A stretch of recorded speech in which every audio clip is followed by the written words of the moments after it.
Saudara Dewan Pakar sekaligus anggota tim hukum Timnas Anies Mohaimin, Bambang Wijoyanto, membacakan petitum atau tuntutan pada sidang MK. Pasangan Anies Mohaimin meminta agar hasil Pilpres 2024 dibatalkan dan Pilpres digelar ulang tanpa Prabowo Subianto, Gibran Rakabuming Raka, atau Prabowo tetap ikut tetapi mengganti cawapresnya.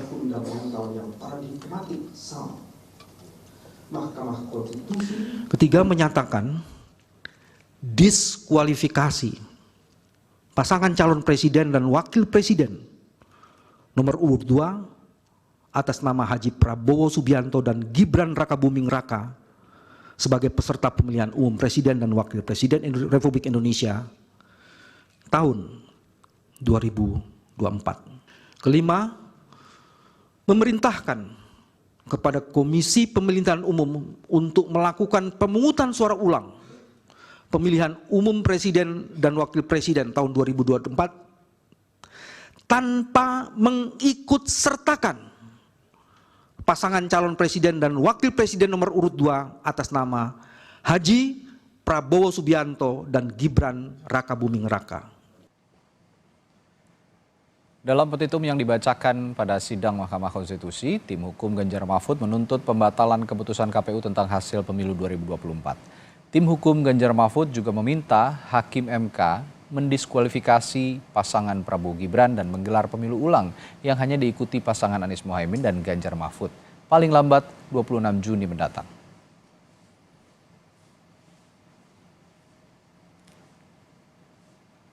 Mendiskualifikasi Haji Prabowo Subianto dan Gibran Rakabuming Raka selaku pasangan calon peserta pemilihan umum presiden dan wakil presiden tahun 2024 dalam keputusan Komisi Pemilihan Umum nomor 1632 tentang penetapan pasangan calon peserta pemilihan umum presiden dan wakil presiden tahun 2024 tertanggal 13 November 2023 dan keputusan Komisi Pemilihan Umum nomor 1644 tentang penetapan nomor urut pasangan calon peserta pemilihan umum presiden dan wakil presiden tahun 2024 tertanggal 14 November 2023. Keempat, memerintahkan kepada Komisi Pemilihan Umum untuk melakukan pemungutan suara ulang untuk pemilihan presiden dan wakil presiden tahun 2024 antara Haji Anies Rashid Baswedan dan Dr. Haji Muhaimin Iskandar sebagai pasangan calon nomor urut 1 dan Haji Ganjar Pranowo dan Profesor Dr. Haji Mahfud MD selaku pasangan calon nomor urut 3 di seluruh tempat pemungutan suara di seluruh Indonesia selambat-lambatnya pada tanggal 26 Juni 2024. Mendiskualifikasi. Sidang perdana sengketa hasil Pilpres kemarin sudah mendengarkan apa saja gugatan yang diajukan oleh Timnas Amin dan juga TPN Ganjar Mahfud. Ada sejumlah fakta yang menarik saat persidangan, diantaranya gugatan untuk dilakukan pemilu ulang. Selain itu, dalam sidang juga dibahas mengenai adanya bantuan sosial jelang pemungutan suara Pilpres yang juga dikatakan adalah uang negara yang salah untuk digunakan dan juga berasal dari pengaruh kekuasaan. Kita hadirkan perbincangannya bersama sejumlah narasumber pagi hari ini. Di studio ada ahli hukum tata negara dari Universitas Jember, Profesor Bayu Dwi Anggono. Selamat pagi. Selamat pagi, Bayu. Mas Radi. Dan sementara melalui sambungan virtual ada juru bicara Timnas Amin, Syahrin Hamid, Wakil Komandan Alfa TKN Prabowo Gibran Frits Edward Siregar, dan Direktur Hukum TPN Ganjar Mahfud nanti yang akan bergabung menyusul Roni Talapesi. Selamat pagi Bapak-Bapak. Selamat pagi. Selamat pagi. Ya, saya ke Pak Syahrin dulu sebagai pihak pemohon juga nih. Bagaimana kemarin setelah menjalani sidang perdana, saya melihat atau menyimak komentar dari tim hukumnya Prabowo Gibran menyebut ini hanya analisa dan hipotesa tanpa ada bukti-bukti. Bagaimana merespon ini, Pak Syahrin? Ya, terima kasih. Jadi memang tentunya pada sidang perdana yang harus disampaikan adalah ya narasi, tentunya dalil-dalil. Nah nanti tentunya pada sidang berikutnya baru ada pembuktian. Nah di situ tentunya nanti akan disampaikan terkait dengan ya bukti-bukti, ada juga saksi, ada ahli. Nah ini semua nanti tentunya apa yang disampaikan kan harus dibuktikan. Nah makanya memang pada sidang perdana itu adalah yang pertama ya kita sampaikan pandangan kita, dalil-dalil kita terkait dengan misalnya contoh ada 3 hal yang disampaikan. Yang kedua yaitu terkait dengan pengkhianatan konstitusi ataupun pelanggaran asas-asas pemilu, yaitu jujur, adil, dan seterusnya. Nah ini nanti akan dibuktikan mana-mana saja. Misalnya terkait dengan intervensi ataupun keterlibatan aparat pemerintah.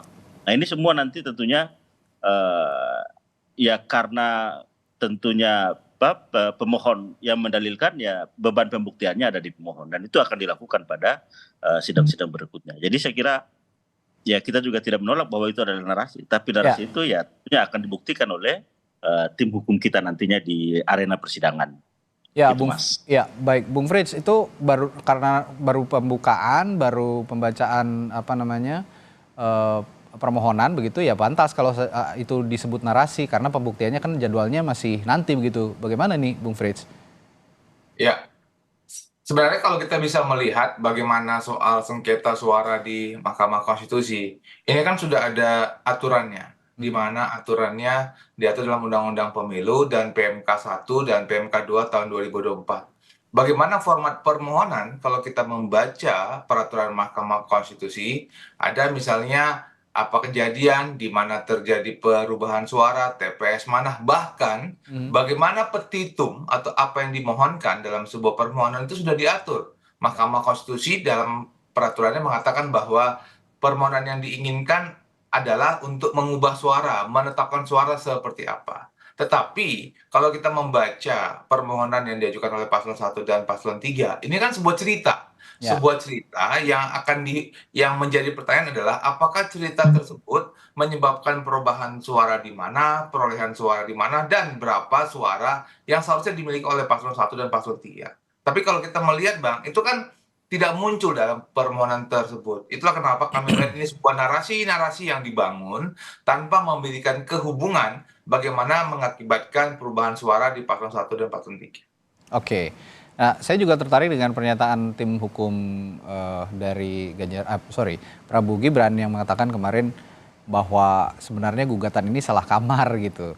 Harusnya ke Bawaslu jangan ke MK karena kalau MK kan perselisihan hasil pemilihan umum dan pemilihan umum presiden begitu. Nah, tapi yang dipermasalahkan oleh masing-masing pemohon baik dari 01 dan 03 bahwa proses yang mengubah hasil itu tadi yang bermasalah. Nah, bagaimana Anda merespons ini? Karena memang saat ini yang banyak dibicarakan publik proses-proses menuju pemungutan suara yang dinilai banyak bermasalah. Kalau kita melihat bagaimana praktek ketatanegaraan yang dimiliki, paslon 1 mungkin akan bertanya, oh nggak mungkin Mahkamah Konstitusi mampu menyelesaikan sengketa Pilpres 14 hari misalnya, sedangkan untuk Pileg saja 40 hari misalnya. Tapi kalau kita belajar dan kita melihat sejarah ketatanegaraan kita, kan ada filosofisnya. Kenapa di Bawaslu itu punya pelanggaran administrasi, pelanggaran TSM, pelanggaran pidana, waktu yang dibutuhkan lebih lama misalnya, kemudian ada juga di DKPP ada untuk peradilan etika, dan kenapa Mahkamah Konstitusi hanya memiliki waktu 14 hari untuk sengketa suara Pilpres, dan bukan lebih lama, bukan saja karena ada kepastian hukum, tetapi karena ada proses yang sudah diselesaikan sebelumnya. Jadi fokus pembentuk undang-undang, saya ulangi lagi, fokus pembentuk undang-undang dan juga penulis konstitusi kita sudah melihat bahwa ada proses yang khusus di Mahkamah Konstitusi. Jadi, misalnya kalau paslon 1 dan paslon 3 melihat bahwa ada sebuah usaha, ada sebuah dugaan pelanggaran yang terjadi sebelum hari pemungutan suara, pertanyaannya adalah apakah telah mempergunakan jalur-jalur yang telah disediakan oleh undang-undang. Baik. Nah, saya ke Pak Bayu. Pak Bayu, tadi juga Bung Frits menyinggung soal sistem hukum ketatanegaraan kita bahwa yang disinggung juga oleh tim hukumnya Prabowo Gibran ini salah kamar. Menurut Anda memang demikian salah kamar atau memang sudah sepatutnya MK memproses permohonan ini dengan berdalih dengan proses menuju pemungutan suara yang bermasalah, bukan hasilnya begitu? Ya, jadi ada 3 hal ya yang kita tangkap sangat menarik dari persidangan pemeriksaan pendahuluan kemarin di Mahkamah Konstitusi. Yang pertama saya menangkap ada niat baik dari semua pihak ya, baik pemohon, termohon, pihak terkait atau pemberi keterangan Bawaslu semuanya untuk menjadikan MK ini sebagai muara konstitusional atas segala sengketa ya terkait penyelenggaraan Pilpres ya. Jadi saya pikir ini satu itikat yang baik yang menjadi sebuah edukasi yang baik bahwa apapun perselisihannya diselesaikan secara hukum di Mahkamah Konstitusi. Nah yang kedua, saya mendapati bahwa dari keseluruhan pihak memang berharap MK menjadi pemutus atas sengketa ini ya, sengketa hasil ini, termasuk menginginkan MK kemudian profesional, kredibel, imparsial, dan independen dalam memutus perkara ini. Harapan itu nampak sekali dari semua pihak. Nah yang ketiga, ini yang menarik, semua ya, baik pemohon, termohon, pihak terkait, itu nampak sangat siap untuk menghadapi persidangan ini. Semua punya strategi. Jadi kalau tadi disampaikan bagaimana pokok permohonan, petitum, maupun tentu meskipun belum tertulis ya bantahan yang disampaikan melalui keterangan pers karena nanti tertulisnya baru saat ini keterangan jawaban dari termohon dan pihak terkait. Saya pikir juga sudah menunjukkan kesiapan itu. Jadi ini adalah ajang adu strategi, adu narasi yang tentu disertai bukti ya. Nah selebihnya ya saya pikir untuk apakah MK berwenang atau tidak itu sepenuhnya kewenangan MK. Untuk kemudian apakah perkara ini menjadi kewenangan MK termasuk petitumnya apakah itu kewenangan MK atau tidak. Karena MK tentu berdasarkan pada kondisi pembuktian, keyakinan hakim termasuk alat bukti yang disajikan Mas Radi. Artinya Anda melihat kalau narasi ya, kalau kita sebut narasi tadi, memang banyak narasi kalau kemarin karena memang masih pembacaan permohonan gitu ya. Kalau narasi-narasi yang berkembang pada sidang kemarin, baik dari kubu 01, 02 dan tanggapan dari, 01, 03 dan tanggapan dari 02, itu hanya cywar gitu ya, masih taraf cywar, belum dalam tanda kutip perang sesungguhnya di Mahkamah Konstitusi. Jadi hukum acara pengujian perselisihan hasil pemilu ya, Pilpres, itu kan ada tahapan-tahapan persidangan. Kemarin itu baru pemeriksaan pendahuluan. Apa sih pemeriksaan pendahuluan? Itu baru kemudian memeriksa kelengkapan dan kejelasan permohonan. Jadi belum masuk pada pemeriksaan persidangan yang akan menguji alat-alat bukti yang disajikan. Jadi masih terlalu awal kita akan menilai persidangan kemarin itu seperti apa ya. Apakah ini kemudian hanya narasi ataukah seperti apa. Tapi kata kuncinya akan jadi narasi kalau tanpa bukti. Sebaliknya ini akan jadi kekuatan pembuktian kalau kemudian narasi-narasi itu mampu kemudian dilengkapi dengan adu bukti yang saling berhadapan nanti para pihak ya. Baik pemohon, termohon maupun pihak terkait. Jadi saya pikir memang pemeriksaan pendahuluan kemarin sudah berjalan sebagaimana mestinya. Termasuk hari ini yang menarik tentu kesempatan dari pihak terkait ya maupun termohon untuk kemudian memberikan dalil-dalil bantahan atas narasi-narasi yang disampaikan kemarin, tentunya juga akan menyajikan juga bukti-bukti yang nanti akan diuji dalam persidangan berikutnya, yaitu pemeriksaan persidangan. Ya, memang yang paling menarik pembuktian agar nanti tidak hanya sekedar narasi begitu ya kira-kira. Pak tadi saya ke kubu 01 lagi, tadi salah satu petitum ya di tim hukum Anies Muhaimin itu adalah membatalkan keputusan KPU serta mendiskualifikasi Gibran Rakabuming Raka sebagai peserta Pilpres dan meminta KPU untuk melaksanakan pemilu ulang. Nah, kalau kemarin Prof Yusril dari tim hukum 02 mengatakan kalau diskualifikasi belum pernah ada sejarahnya MK itu mendiskualifikasi Pilpres. Kalau memang dibandingkan oleh salah satu tim hukum di 03 yang mengatakan bahwa pernah terjadi mendiskualifikasi pilkada, nah, tapi rezimnya berbeda. Bagaimana Anda melihat ini, Pak Safrin? Ya, yang pertama kita tahu bahwa sudah ada bahwa ya pilkada maupun pilpres maupun pileg ini adalah dikatakan sebagai satu rezim ya. Yang kedua, kenapa kita melakukan dalam petitumnya itu ada diskualifikasi? Karena pandangan kita bahwa 02 lah yang menjadi variabel terjadinya berbagai macam pelanggaran-pelanggaran tersebut. Nah, baik itu dari pada saat pencalonan maupun pada saat proses-proses yang di mana pelibatan aparat, di mana pelibatan APBN dalam hal Bansos dan segala macam, korelasinya itu adalah dengan 02. Nah, inilah yang menjadi variabel kenapa kita menempatkan dalam petitum adalah diskualifikasi terhadap pasangan 02. Ya, khususnya terutama adalah soal Gibran, karena kita tahu dari keputusan MK sampai dengan pendaftarannya kan mengalami cacat prosedur yang nggak tahu kan seperti itu. Oke. Nah, kalau apa namanya kategori diskualifikasi itu sudah memenuhi syarat gitu oleh Mahkamah Konstitusi, apakah Anda yakin MK juga akan berani memutuskan sesuatu yang monumental kalau ditulis di harian Kompas hari ini, menunggu putusan MK yang monumental, Pak Syahrin? Ya, saya kira bahwa MK ini adalah sebagai penjaga konstitusi, dia menjadi guardian of constitution, dia juga Mahkamah Konstitusi juga tidak bisa membiarkan aturan keadilan prosedural saja yang terpaksa, tapi juga harus mendorong keadilan, hadirnya keadilan yang substantif.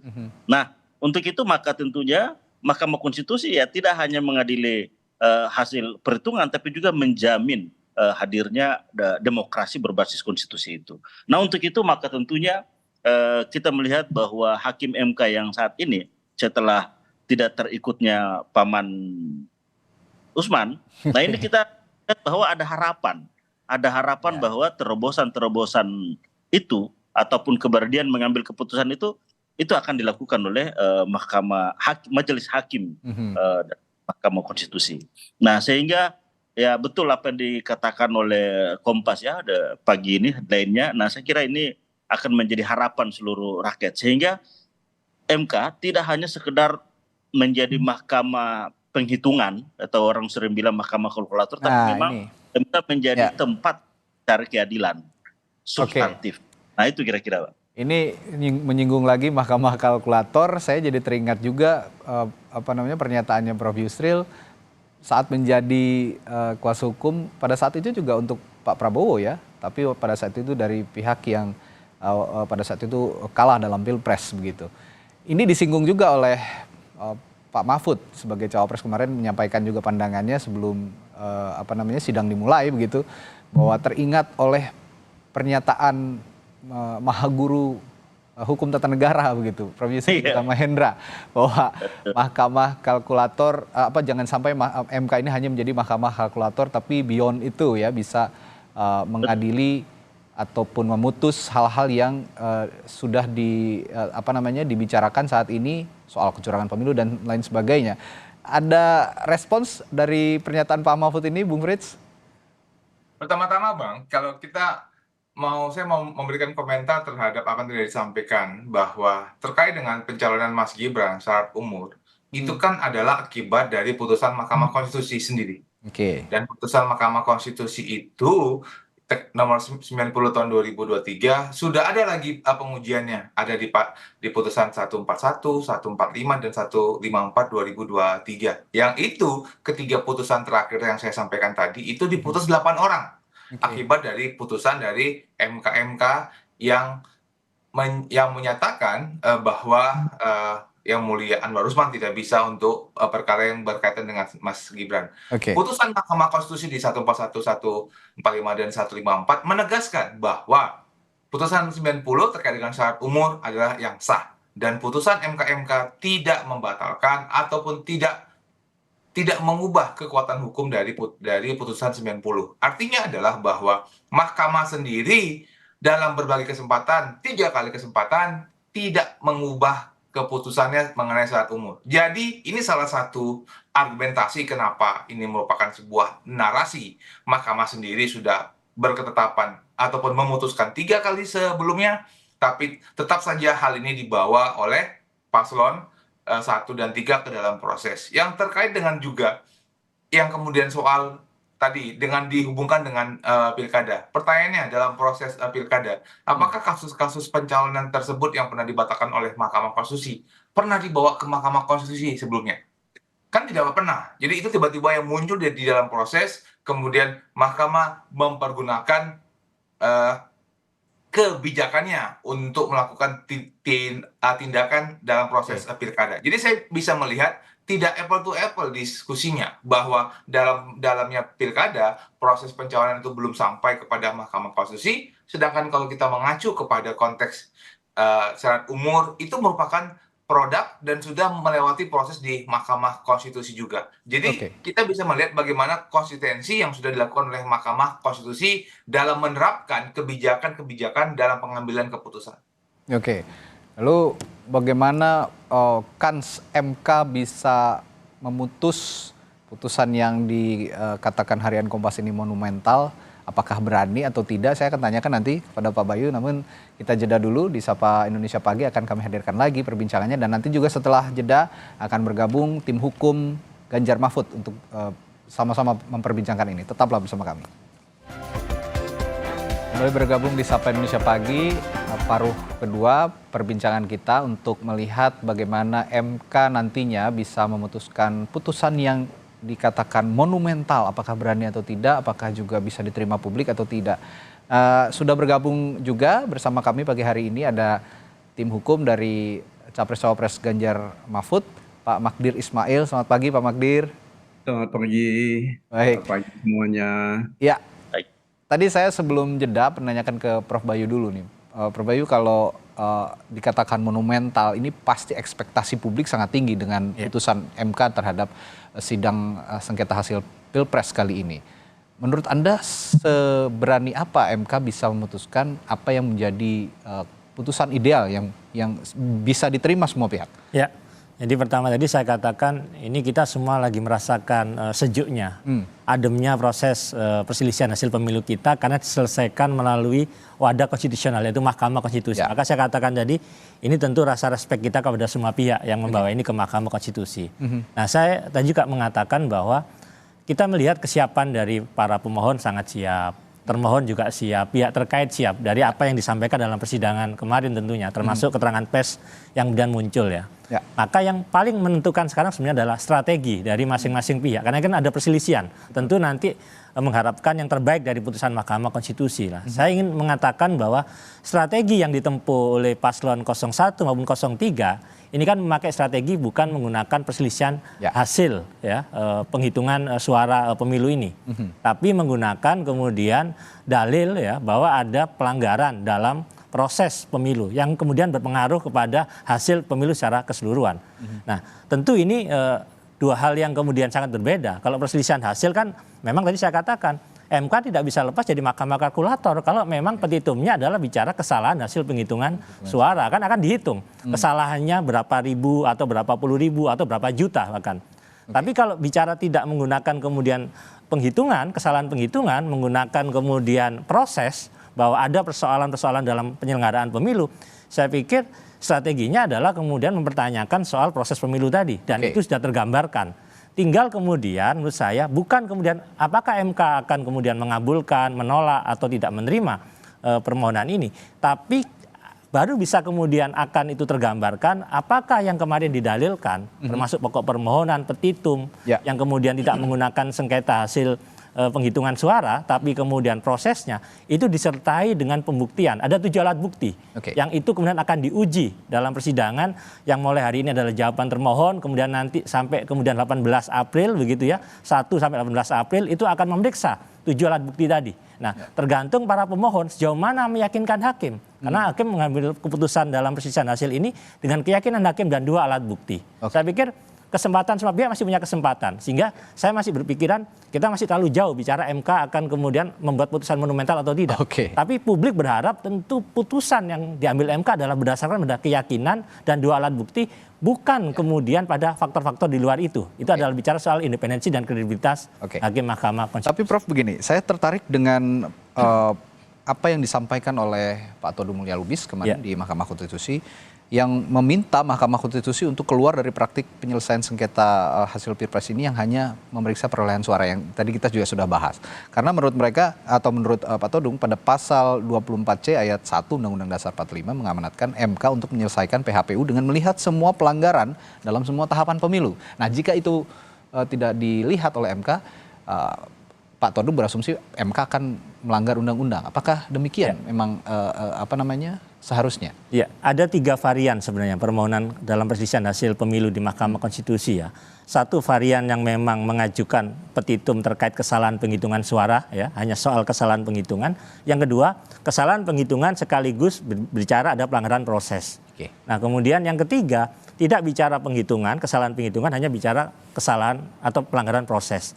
Nah, pemilu 2024 ini yang kemudian ada perselisihan hasil di Mahkamah Konstitusi itu menggunakan pola yang ketiga. Oke. Tidak berbicara kesalahan hasil penghitungan, tapi menggunakan kemudian adanya pelanggaran-pelanggaran pemilu berintegritas misalkan di dalam proses pelaksanaan pemilu Pilpres 2024. Sehingga kemudian tentu kalau menggunakan pakem ya, pakem yang awal hanya menghitung suara ya tentu tidak sesuai. Karena memang MK tidak akan memeriksa itu karena dalam pokok permohonan maupun petitum tidak bicara soal kesalahan hasil penghitungan. Nah, sekali lagi MK memberikan kesempatan dalam berbagai perselisihan hasil pemilu selama ini maupun pilkada maupun pilpres, semua pihak untuk menyajikan bukti. Semua boleh menyajikan pokok permohonan, petitum. Tapi sejauh mana kemudian didukung oleh alat bukti yang memadai. Nah, alat bukti yang memadai ini tentu tidak mudah. Kenapa? Kalau penghitungan suara kesalahan kan tentu data, masing-masing pihak memegang data. Data yang dipegang oleh saksi, data yang kemudian dipegang oleh penyelenggara itu saling diadu. Oke. Tapi kalau yang seperti ini kan melibatkan pihak lain. Akan ada saksi lain yang dipanggil untuk kemudian apakah betul yang didalilkan itu bahwa ada pelanggaran TSM selama proses pemilu Baik. ini. Saya ke Pak Magdir. Pak Magdir, di Harian Kompas hari ini ditulis bahwa publik menunggu putusan monumental dari MK begitu. Tadi kalau kata Prof. Bayu itu masih terlalu jauh sebenarnya untuk menanti putusan monumental itu. Tapi suasana internal di tim hukum Ganjar Mahfud, Pak Magdir, apakah sejauh mana Anda atau tim hukum dari Ganjar Mahfud mengamini atau meyakini bahwa MK akan mengeluarkan putusan monumental nantinya? Begini, salah satu, ya kalau kita mau jujur ya, kita lihat secara baik. MK pasca putusan 90 Ya. 2023 itu kan hampir dilecehkan oleh begitu banyak orang. Oke. Ya. Bahkan buat saya ya, yang selama ini berpraktek cukup ya sering gitu ya di MK itu sejak tahun 2000 berapaan gitu ya. Dikatakan itu mahkamah keluarga itu kan gila. Oke. Ya. Nah, apalagi ya kalau kita mau lihat, makanya kami persoalkan betul proses urusan dengan Gibran ini. Ya. Salah satu di antaranya adalah pertimbangannya Bu Eni dan Pak Yusmit. Oke. Ya. Di dalam pertimbangan itu, mereka mengatakan bahwa ini pada tingkat provinsi. Oke. Nah, tetapi kan ini ditarik ke yang lebih luas, seolah-olah provinsi ini sama dengan kabupaten kota. Ya. Ya, akibatnya mereka kan dipihakkan ke sana.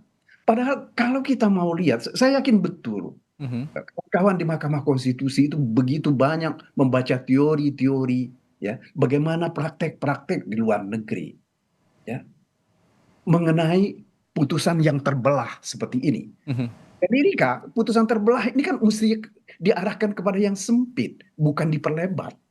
Nah, kalau diarahkan kepada yang sempit, harusnya ya mereka itu konkorennya mereka itu berpihak kepada dissenting. Bahkan Yusril sendiri sesudah putusan itu dibacakan, dia mengatakan ini adalah penyelundupan hukum. Nah, jadi kalau MK mau kembali kepada jati diri mereka, mestinya bisa. Karena bagaimanapun juga begini.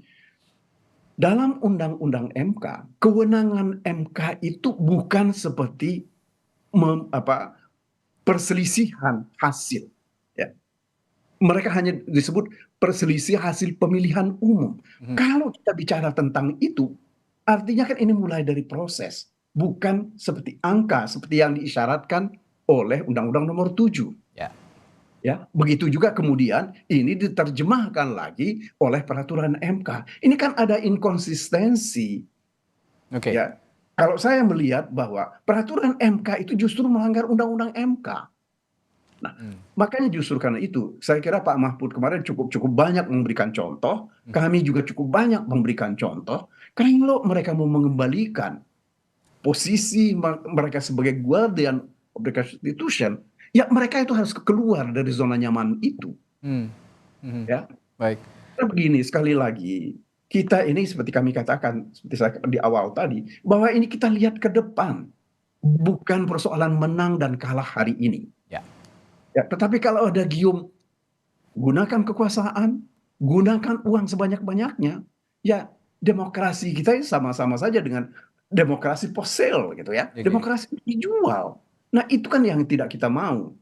Sebab bagaimanapun juga, ya demokrasi ini kan direbut dengan darah dan air mata, bukan cuma omong-omong gitu ya, Ya. bukan dengan uang. Nah, Baik. saya kira itu yang mari kita coba lihat ke situ. Kita posisikan MK. Mari kita berikan harapan kepada MK.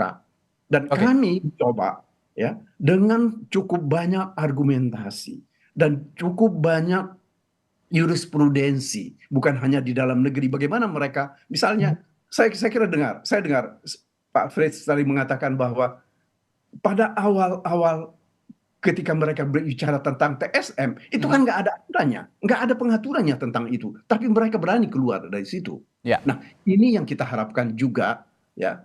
Masa negara Republik Indonesia yang demokrasi ini, negara besar ini kalah dengan Kenya yang oleh banyak pihak, ya, selalu dianggap bukan negara yang, ya, bukan negara maju, malah menurut banyak pihak adalah negara yang lebih tertinggal dari kita. Tetapi mereka menegakkan hukumnya, ya, Oke. mereka berani keluar dari itu. Mereka berani memutuskan membatalkan pemilihan presiden. Ya, Oke. kalau Austria mungkin terlalu maju, tetapi kenapa enggak kita ikuti mereka, negara-negara maju ini? Oke. Saya kira begitu. Baik. Tapi begini Pak Magdir, saya juga ingin meminta pandangan Anda dari komentar Prof. Yusril kemarin bahwa saat ini MK dalam sejarah belum pernah meminta atau mendiskualifikasi hasil pemilu presiden. Ini kan juga salah satu permohonan yang diajukan oleh tim hukum Ganjar Mahfud, mendiskualifikasi hasil pilpres. Tapi dalam sejarah belum pernah ada. Nah, kalau jika dibandingkan dengan pilkada, kalau Pak Todung kemarin membandingkan dengan pilkada, itu katanya beda rezim. Bagaimana Anda menjelaskan soal ini? Begini, saya kira di dalam berapa kali proses pemilihan presiden, ya, saya kebetulan ikut 2014 sebagai kuasanya Pak Prabowo dan Pak Hatta ketika itu. Dan kemudian ya 2019 kemarin saya ikut sedikit bantu-bantu. Nah, pada dua pilpres ini kan tidak muncul situasi seperti sekarang. Tidak ada Gibran, tidak ada anak di bawah umur 40 yang mencalonkan diri atau dipaksa berdasarkan putusan Mahkamah Konstitusi, ya, untuk menjadi calon wakil presiden. Problem kita kan dimulai dari situ. Ya, apalagi kan kita dengar sidang KPP terakhir, bahkan di dalam sidang DKPP terakhir, bahwa kegiatan-kegiatan oleh di KPU terkait dengan peraturan-peraturan itu kan tidak mereka sampaikan ke Bawaslu. Ya, artinya apa? Ini ada desain yang memang dibuat mencoba menutupi segala hal untuk mengesahkan Gibran. Nah, ini yang kita tidak mau. Jangan sampai karena beliau anaknya presiden maunya anaknya jadi wapres, lantas seluruh bangsa ini ikut maunya itu. Mari kita pelihara akal sehat kita. Ya. Gitu loh. Ini yang harus diperhatikan bersama, kurang lebih begitu ya Pak Magdir. Saya ke Pak Sahrin. Pak Sahrin, tim Anies Mohaimin juga tentu sudah menyimak pernyataan dari tim hukumnya Prabowo Gibran soal bahwa saat ini kalau permintaan diskualifikasi itu agak sulit atau mungkin bahkan sulit untuk dilakukan oleh MK karena legitimasi pemilu presiden juga sudah berjalan, dibuktikan dengan beberapa kali kehadiran atau keikutsertaan Gibran Rakabuming Raka sebagai cawapres di forum debat, lalu forum-forum resmi lainnya. Dan ini kan sudah diakui juga pada saat forum debat otomatis oleh kubu 01 dan 03 yang saat itu juga ikut berdebat. Bagaimana Anda melihat ini? Ya memang betul bahwa proses interaksi itu terjadi selama proses pemilu presiden itu berlangsung. Nah, namun kita lihat bahwa ternyata di perjalanan ada putusan MK terkait dengan etik itu. Dan selanjutnya juga ada DKPP yang ternyata memberi sanksi terhadap ketua KPU. Ya. Dan saya kira MK inilah muaranya untuk mengadukan semua hal itu. Nah, jadi dengan demikian maka ini tidak lantas menjadi hilang. Ya, tentunya MK lah yang paling tepat untuk diadukan ataupun memohonkan soal itu. Nah, dengan demikian maka kami melihat bahwa proses-proses itu semua, nah muara yang nantinya akan menjadi keputusan majelis. Jadi kami melihat bahwa ya ini tidak lantas menjadi di luar itu, justru sudah tepat ketika ini dibawa ke Mahkamah Konstitusi. Oke. Gitu. Ya, baik.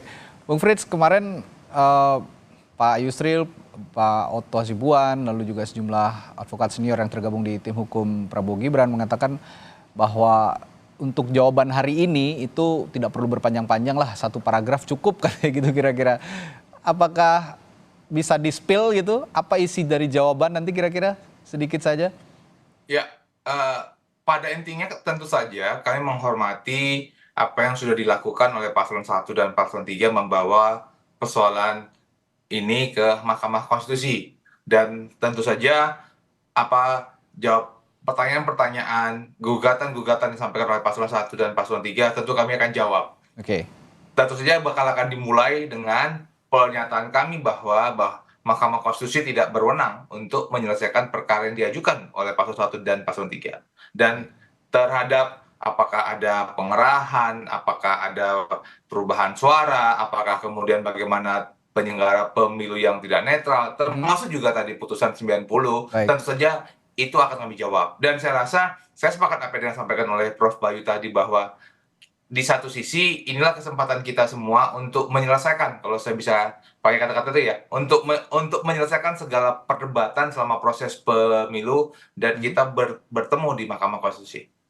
Baik, sedikit saja Prof. Bayu, selain pihak terkait kan juga ada termohon ya, KPU ya. Nah, Anda membaca nanti apa yang akan dijawab oleh KPU kira-kira? Ya, jadi kan pokok permohonan pemohon itu kan isinya selain tentu identitas pemohon, kedudukan hukum pemohon, kemudian kewenangan MK, bicara pokok permohonan dan petitum. Tentu KPU karena sebagai pihak termohon, kemudian akan menjawab apa yang menjadi pokok permohonan sekaligus tentu akan menolak petitum dari pemohon. Ini kan lazimnya begitu ya. Nah, kalau kita lihat dari KPU, kan ada 3 hal yang dipersoalkan dari KPU sebenarnya. Adalah penetapan pasangan calon ya, yang dianggap memiliki persoalan hukum begitu. Kemudian selama proses pemilu, kemudian setelah proses pemungutan dan penghitungan. Saya pikir di 3 hal itu, area itu yang KPU kemudian akan menjawab. Sehingga nanti jawaban itu yang akan kemudian saling diadu bukti dalam persidangan berikutnya. Jadi ini masih sangat menarik, masih sangat cair menurut saya, dan tentu publik berharap persidangan di MK nanti akan menjadi sebuah sarana tadi, muara dari penyelesaian segala perbedaan pandangan kita atas proses pemilu 2024 ini. Muara dari segala penyelesaian masalah pemilu 2024 ada di MK. Apakah nanti ada keputusan atau putusan monumental dari MK, prosesnya juga tetap akan menarik untuk kita terus ikuti. Nanti juga pukul 1 akan ada jawaban dari pihak termohon, KPU, dan juga pihak terkait. Dalam hal ini Capres-Cawapres, tim hukum Capres-Cawapres dari Prabowo Gibran. Baik, terima kasih semua narasumber saya pagi hari ini. Ada Prof. Bayu Dwi Anggono, dari pakar hukum tata negara dari Universitas Jember. Lalu Syahrin Hamid, juru bicara Timnas Amin. Ada juga Frits Edward Siregar, Wakil Komandan Alfa TKN Prabowo Gibran. Serta Pak Magdir Ismail, meski singkat tapi sangat berharga pernyataan dari Pak Magdir. Terima kasih banyak Pak Magdir untuk bergabung pagi hari ini di Sapa Indonesia Pagi. Sehat selalu semuanya Bapak-Bapak. Terima kasih. Baik, terima kasih. Pak Magdir.